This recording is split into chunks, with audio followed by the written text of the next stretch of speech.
قاضی اعجاز مالکی نے، شیخ عبدالحق محدث دہلوی نے، دیگر بزرگ جو سیرت نگار گزرے انہوں نے لکھا ہے کہ نبی پاک صلی اللہ علیہ وسلم کے اندر 100 مردوں سے زیادہ طاقت تھی. 100 مردوں سے زیادہ طاقت. اب جو بات کہنے لگا ہوں، جو نتیجہ دینے لگا ہوں، اس پر خاص توجہ آپ فرمائیں گے. ذرا فکری طور پر، نظریاتی طور پر ایک چیز کو سمجھیے. ہم سمجھتے ہیں کہ جوان لڑکا ہے جی جو مرضی کرے، عمر ہے جی. آپ ذرا بات پر غور کیجئے گا کہ حضور صلی اللہ علیہ وسلم میں طاقت 100 مردوں سے زیادہ ہے اور حیا کواری لڑکیوں سے بھی زیادہ ہے. ذرا اس بات کا تقابلی جائزہ کیجئے گا کہ طاقت 100 مرد سے زیادہ ہے لیکن حیا کواری لڑکی سے بھی زیادہ ہے. اس کا معنی یہ ہوا کہ جس ٹہنی کو پھل زیادہ لگ جاتے ہیں وہ جھکا کرتی. تو حیا تو حسن ہے، حیا تو آپ کو پاک صاف کرے گا، حیا تو آپ کو نرالا کرے گا، انوکھا کرے گا. وہ ہمارے ایک دانشور ہیں، انہوں نے مضمون لکھا، کئی باتیں بڑی پسند آتی ہیں. وہ کہتے ہیں کہ میری اہلیہ، ان کو بھی کسی نے مس گائیڈ کر دیا تھا، حالانکہ اچھی خاتون ہے، کسی نے مس گائیڈ کر دیا. تو وہ بھی سماجی اور ویلفیئر اور یہ خواتین کو شوق ہوتا نا بننے کا، تو وہ بھی سماج کے اندر اچھا مقام تلاش کرنے کے موڈ میں آ گئی. تو کہیں ایک دن جانا تھا تو بڑی بن سور کے میرے ساتھ وہ گاڑی میں بیٹھ گئی. تو میں گاڑی میں، عورتوں کو یہ بھی مسئلہ ہوتا ہے نا کہ ہماری تعریف کرو، تو کئی دفعہ بعد مردوں بیچاروں کو جھوٹ بولنا پڑتا ہے، وہ زبردستی کراتی ہیں نا جی. تو اس میں گنجائش بھی دی ہے شریعت نے گنجائش دی ہے کہ کبھی بیوی کو راضی کرنے کے لیے خلاف واقعہ بات کرنی پڑے تو کر لینی چاہیے. تو وہ کراتی بھی ہیں. 3 موقع پر خلاف واقعہ بات کرنے کی اجازت ہے. واقعے کے خلاف بھی آپ بات کر سکتے ہیں. جنگ کے موقع پر 2 لوگوں کو صلح کرانے کے لیے اور بیوی کو راضی کرنے کے لیے کر لیں کوئی ایسی بات، بے شک اپنی طبیعت پہ جبر کر کے کر لیں، گنجائش ہے، اجازت ہے. تو وہ کہتے ہیں جب وہ گاڑی میں میرے ساتھ بیٹھی بن سور کے، تو وہ تقاضا کرنے لگی کہ میں نے بڑے اچھے کپڑے پہنے ہیں پر آپ نے توجہ نہیں کرائی. تو سیانا بندہ تھا، وہ چاہ رہا تھا کہ میری خاتون سمجھ جائیں. وہ کہتے ہیں مجھے پتا تھا کہ بیچاری مس گائیڈ ہو گئی ہے، دل کی بڑی اچھی ہے، سیانی ہے، لیکن اس کو کچھ خواتین نے، کچھ لوگوں نے مل کے اس کو ذہن غلط کر دیا ہے کہ سماج میں نکلو، باہر جاؤ، کام کرو، فلاں کرو، اپنی مرضی سے جیو. تو میرے ساتھ گاڑی میں بیٹھی کہیں جانے کے لیے، تو مجھ سے کہنے لگی کہ آپ نے میری طرف توجہ ہی نہیں کی، آپ نے کوئی ذکر ہی نہیں کیا کہ میں کیسی لگ رہی ہوں. تو وہ کہتے ہیں میں نے اسے کہا کہ اگر تو ناراض نہ ہو تو پھر میں صحیح والی تعریف کر دوں. تو اس نے کہا کہ آپ کر دیں. تو کہتے ہیں میں نے درد سے اور خلوص سے اپنی بیوی سے کہا، خلوص کے ساتھ. میں نے کہا میں تو روز گھر ہوتا ہوں، روز شام کو گھر ہوتا ہوں، اگر تو میرے لیے تیار ہوتی تو میں تیری تعریف کرتا، لیکن آج تو باہر جانے کے لیے تیار نہیں. تو پھر ان سے تعریف کی امید رکھ جن کے لیے تو نے تیاری کی ہے. میرے لیے تیاری کرتی تو میں تو ہر شام تیرے پاس ہوتا ہوں. کہتے وہ میرے لفظوں میں درد تھا تو وہ بھی رو پڑی. کہنے لگی آپ گاڑی روک دیں، مجھے باہر جا کے کسی کو راضی نہیں کرنا، میں نے اسے راضی کرنا ہے جس کو رب کریم نے میرا شوہر بنایا اور میرے لیے منتخب کیا ہے میرے ماں باپ کو. میں واپس لوٹتی ہوں. یہ ایک پہلو ہے، سلگتا ہوں، اس کو سمجھا جائے. رسول کریم صلی اللہ علیہ وسلم عرب کی کواری لڑکیوں سے زیادہ حیا والے تھے. کواری لڑکیوں سے زیادہ حضور حیا فرمایا کرتے تھے. جب خانہ کعبہ کی مکہ شریف میں تعمیر ہو رہی تھی نا، اہل عرب اس کو تعمیر کر رہے تھے، تو نبی پاک صلی اللہ علیہ وسلم اپنے چچا حضرت عباس کے ساتھ خانہ کعبہ کی تعریف میں مصروف تھے. تو عرب کے لوگ چونکہ لمبا کرتا پہنتے تھے پیروں تک، تو نیچے اگر کسی وقت کچھ چیز نہیں بھی ہوتی تھی تو کسی کو وہ نظر نہیں آتی تھی، چونکہ پردہ رہتا تھا، لمبا کرتا پہنا ہوا ہوتا تھا. تو جب بچے، سرکار کی عمر مبارک بھی ابھی تھوڑی تھی، تو اس طرح بچے جب نکلتے تو وہ کئی دفعہ اپنی تہمت اتار دیتے نیچے سے، اور کوئی مزدوری کرنے لگتے تو 3-4 طے کر کے تہمت کی کندھے پہ رکھ لیتے. جس طرح کبھی دیہاتوں میں لوگ کپڑا سر پہ رکھتے تھے کہ اوپر اگر کوئی وزنی چیز رکھیں گے تو وہ تکلیف نہیں دے گی. نبی پاک صلی اللہ علیہ وسلم بھی سب لوگوں کے ساتھ خانہ کعبہ کی تعمیر میں شامل تھے. تو حضرت عباس رضی اللہ تعالیٰ عنہ نے کہا حضور سے، ابھی اللہ نے نبوت بھی نہیں فرمایا تھا، بھتیجے آپ بھی تامد اتاریے. یہ صحیح مسلم میں حدیث موجود، اور اس کو کندھے پہ رکھ لیجیے. آپ اینٹیں اٹھا اٹھا کے لا رہے ہیں تو ذرا آپ کو تکلیف نہیں ہوگی. تو سرکار دو عالم صلی اللہ علیہ وسلم سے یہ بات کہی، اور پھر جلدی سے حضور کی تہمت کو نکال کے نا، حالانکہ لمبا کرتا پہنا ہوا، تو وہ جیسے ہی ان کے کندھے پہ رکھا اینٹیں رکھنے کے لیے، تو سرکار تو زمین پہ گر گئے، بے ہوش ہو گئے، آنکھیں آسمان کی طرف. اور پھر حضور پکار رہے ہیں آزاری آزاری آزاری، میرا تامت دے دو، میرا تامت دے دو. کبھی کوئی شخص اس وجہ سے بھی بے ہوش ہوا ہے کہ میرے وجود سے کپڑا اتر گیا ہے؟ حالانکہ سرکار پر وہ بے ہوشی بھی نبی پاک کا وہ جو غلبہ ہے نا شرم و حیا کا، اس کی وجہ سے. ورنہ تو حضور فرماتے ہیں کہ میری آنکھیں سو جاتی ہیں، دل تو میرا اس عالم میں بھی جاگتا رہتا ہے. تو سرکار زمین پہ تشریف لے آئے، آنکھیں میرا تامت دے دو، میرا تامت دے دو. تو جلدی سے انہوں نے تامت دیا تو حضور نے باندھ لیا. پھر طبیعت مبارک میں تسلی ہوئی. یعنی ہم اس رسول کے غلام ہیں کہ جن کے تو وجود سے کپڑا اتر جائے تو حضور برداشت نہیں کرتے، قبول نہیں فرماتے، تکلیف شروع ہو جاتی. لیکن یہاں نوجوان ہیں اور بڑا قد کاٹ ہے اور بڑے بڑے سمجھدار لوگ ہیں، گرمی آتی ہیں تو شارٹ کپڑے پہن کے گھومتے ہیں. ان کو خیال نہیں کہ یہ وہ والا لباس ہے جو باہر تو کیا گھر میں اماں کے سامنے نہیں پہننا چاہیے، بہنوں اور بیٹیوں کے سامنے نہیں پہننا چاہیے. آپ کی گفتگو میں شرم و حیا ہو، آپ کے لب و لہجے کے اندر حسن ہو. آپ کو پتہ ہے نبی پاک صلی اللہ علیہ وسلم نے فرمایا میری امت میں سب سے زیادہ حیا کرنے والے عثمان غنی ہیں. عثمان غنی سب سے زیادہ حیا کرنے والے. آپ فرمایا کرتے تھے جب سے حضور کا چہرہ دیکھا ہے میں نے کبھی اپنی شرمگاہ بھی نہیں دیکھی، میں نے آنکھوں کا وضو نہیں توڑا، اور جب سے حضور کے دست مبارک میں نے بیعت کے لیے سیدھا ہاتھ بڑھایا تو پھر سیدھا ہاتھ میں نے کبھی گندگی کو نہیں لگایا. حیات. آپ باتھ روم کے اندر بھی غسل فرماتے تھے تو کپڑوں سمیت کرتے تھے. کسی نے کہا حضرت جی واش روم کے اندر کیوں نہیں کپڑے اتارتے؟ آپ فرمانے لگے باہر بندوں سے حیا کرتا ہوں، اندر جاتا ہوں تو رب سے حیا نہیں شروع ہو جاتا، وہ تو دیکھ رہا ہے نا. تو میں جو بات آپ کی خدمت میں عرض کرنا چاہتا ہوں اس کو آپ سمجھیے گا میرے عزیز، کہ شرم والا مزاج، گفتگو بھی شرم والی، آنکھیں بھی شرم والی، لباس بھی شرم والا، دوستی یاری بھی شرم والی، بہت ساری ایسی باتیں. دیکھیں نا آپ ذرا، میں نے کہا کہ باتوں کو سن کے گزر نہ جایا کریں، اس کی گہرائی پر غور کریں. حضور علم کا سمندر ہے، سرکار سے زیادہ علم دنیا میں کسی کے پاس موجود نہیں ہے، اور صحابہ کو موقع ملا ہوا اس سمندر سے فیض لینے کا. لیکن ان کی حالت یہ ہے کہ حضرت علی المرتضیٰ فرماتے ہیں 14 دن گزر جاتے، حضور سے کوئی سوال پوچھنا ہوتا تھا پر میں شرم کے بارے نہیں پوچھ پاتا تھا. 14 دن بخاری شریف میں موجود ہے. ایک دن نبی پاک صلی اللہ علیہ وسلم نے پوچھا صحابہ سے کہ وہ کون سا درخت ہے جس کے پتے نہیں گرتے، اور وہ درخت اس طرح ہے جس طرح مومن ہوتا ہے، وہ درخت میرے مومن کی طرح بتاؤ. حضرت عبداللہ ابن عمر فرماتے مجھے پتا تھا کہ وہ کھجور کا درخت ہے، لیکن چونکہ ابو بکر صدیق بھی بیٹھے ہیں، عمر فاروق بھی بیٹھے ہیں، مولا علی بھی بیٹھے ہیں، عثمان غنی بھی بیٹھے ہیں، اتنے جید لوگ بیٹھے ہیں، تو مجھے حیات ہی تھی کہ میں کیوں جواب دوں. کہتے سرکار نے کئی دفعہ پوچھا، لوگوں نے کئی اور درخت بتائے، پر فرمایا تمہارا جواب درست نہیں ہے.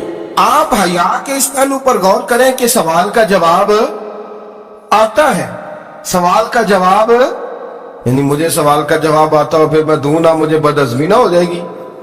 یہ کیسے ممکن ہے کہ میری رات گزر جائے، مجھے پتا بھی تھا اور میں نے بتایا نہیں.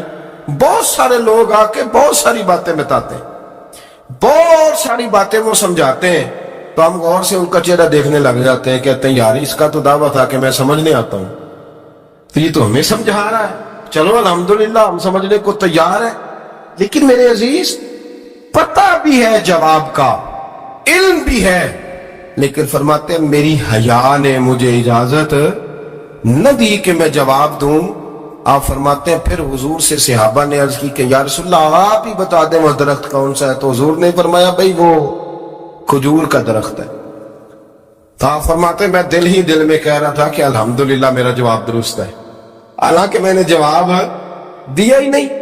تو لفظوں میں حیا، جملوں میں حیا، آنکھوں میں حیا، اٹھنے میں حیا، بیٹھنے میں حیا، چلنے میں حیا ایک خوبصورت حسن ہے.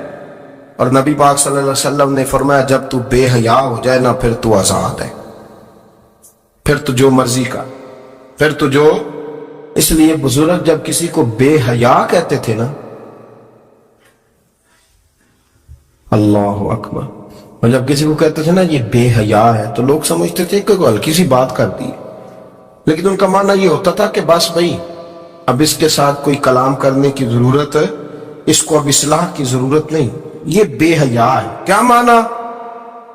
کہ اب یہ جو اس کے دل میں آئے گا وہ کرے گا، جو اس کی طبیعت چاہے گی وہ کرے گا، اب یہ کسی پہلو بھی قابو آنے کو تیار بے حیا ہو گیا. بے حیائی بہت بڑا عیب ہے. اور جو لوگ کہتے ہیں کہ ہمیں بالکل آزادی ہونی چاہیے، ہمارا اپنا جسم ہے تو ہماری اپنی مرضی چلے گی. ایک وزیر صاحب ہے، پتہ نہیں میں ان کو جانتا تو نہیں، انہوں نے سینٹ میں تقریر کی ہے، میں نے ان کی بات سنی ہے.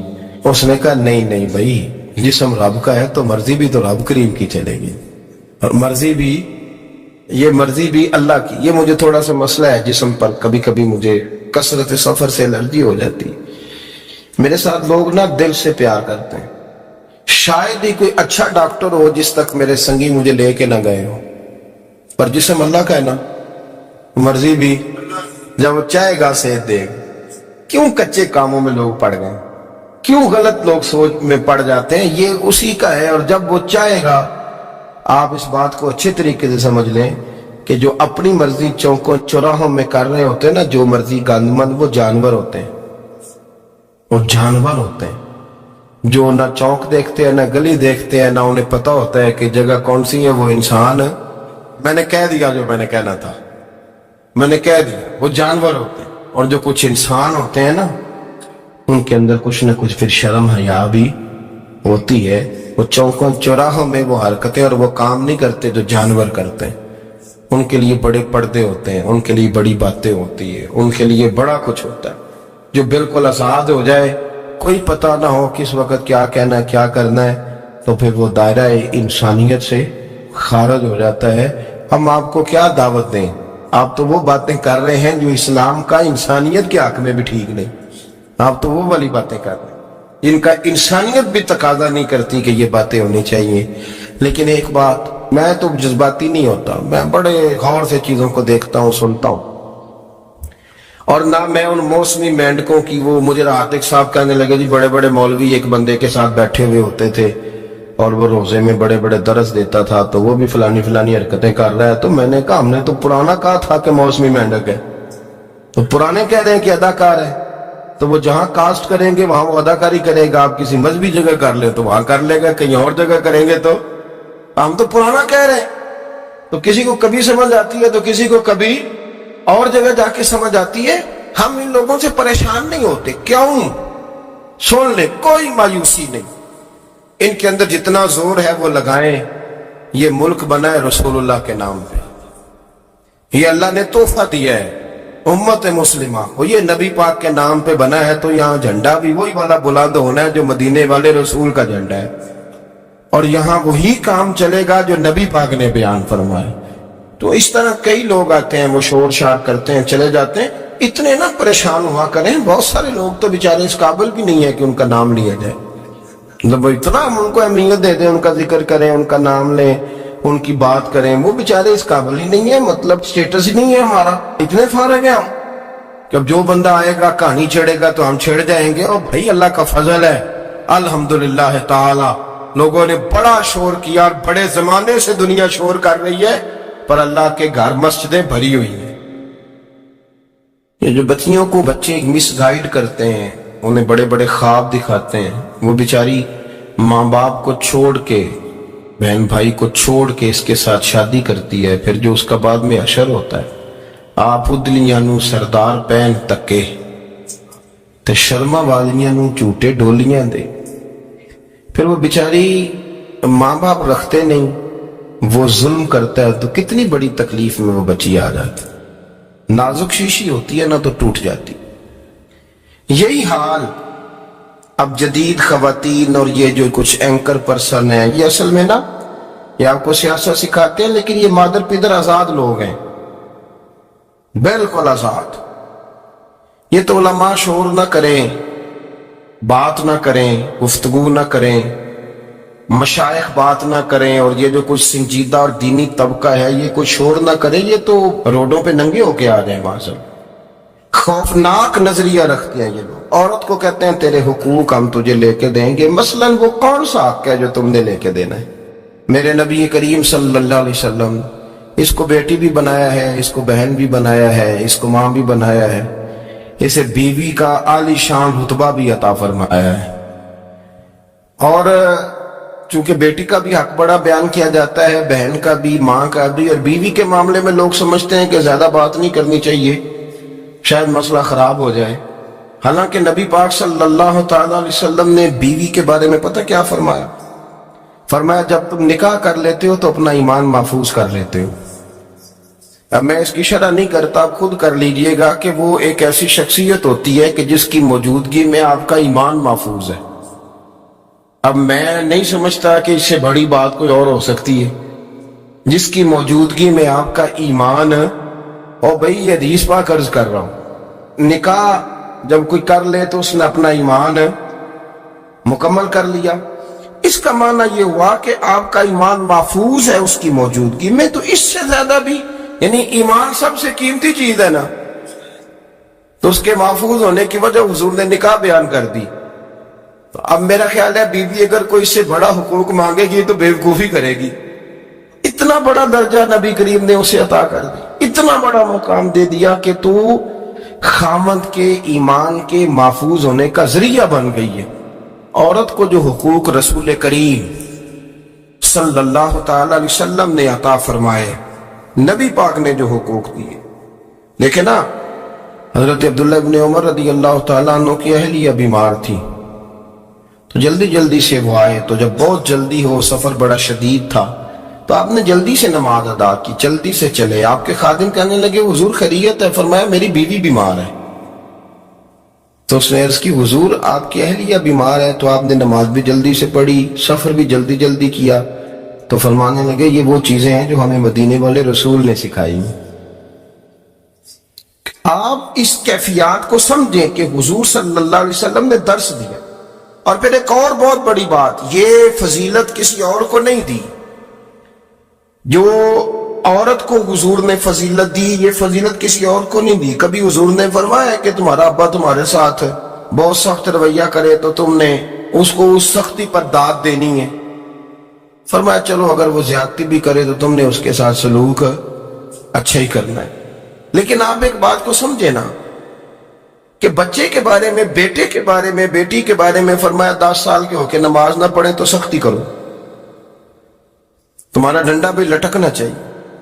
بہت ساری جگہوں پہ بہت سارے لوگوں کے لیے سختی کا حکم دیا، لیکن عورت کے لیے حضور نے جو جملے کہے، اصل میں ہم سمجھتے ہیں کہ یہ ایک بات ہے، مشہور ہو گئی ہے روایت حدیث، تو بس اس کے پس منظر پر اور جملوں کے حسن پر شاید معاذ اللہ غور کرنے کی ضرورت نہیں۔ ذرا اس لفظ کی تاثیر پر غور کریں۔ حضور نے فرمایا عورت ٹیڑھی پسلی سے پیدا کی گئی ہے، یہ ٹیڑھی ہے، کو سیدھا کرنے کی کوشش کرو گے تو ٹوٹ جائے گی۔ تو حضور پھر ہمارے لیے حکم کیا ہے؟ فرمایا جیسی ہے تم اسی کے ساتھ نبھا کرو۔